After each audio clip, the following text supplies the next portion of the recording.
bon dia, som la Irene i la Júlia i avui us parlarem de les reaccions químiques que intervenen en els processos de fermentació i de cocció del pa.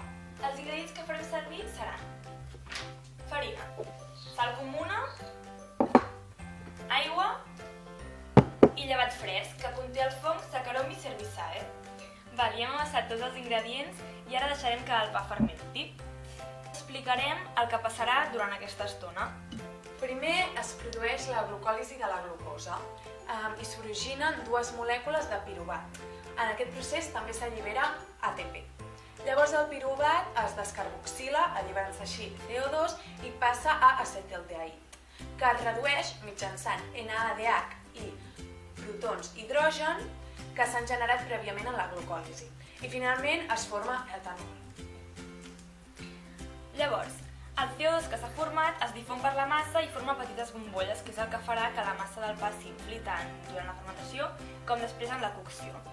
I l'alcohol que s'ha format s'evaporarà completament durant la cocció. El llevat no metabolitzarà tota la glucosa, sinó que n'hi haurà que quedarà sencera i després produirà altres reaccions. Ja hem deixat fermentar la massa aproximadament 2 hores i podem observar que pràcticament ha duplicat el seu volum.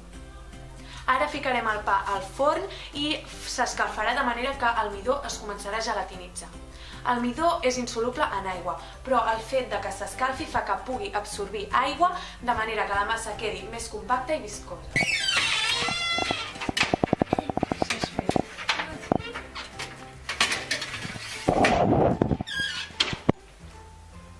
Un cop hem tret el pa del forn, podem veure que s'ha dut a terme la reacció de Maillard.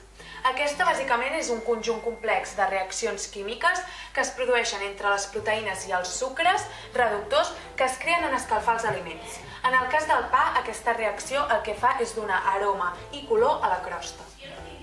La reacció de Maillard es divideix en 4 fases.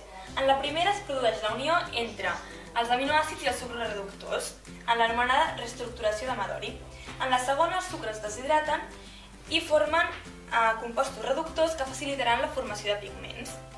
Després es polimeritzen molts compostos i es comencen a formar uns pigments foscos anomenats melanoides que donaran el color marró al pa. Finalment, en l'última fase, es formen els aldehids, que es detecten per l'olfacte i són els que provoquen l'olor característica del pa acabat de fer. D'aquí. On t'ho diguis.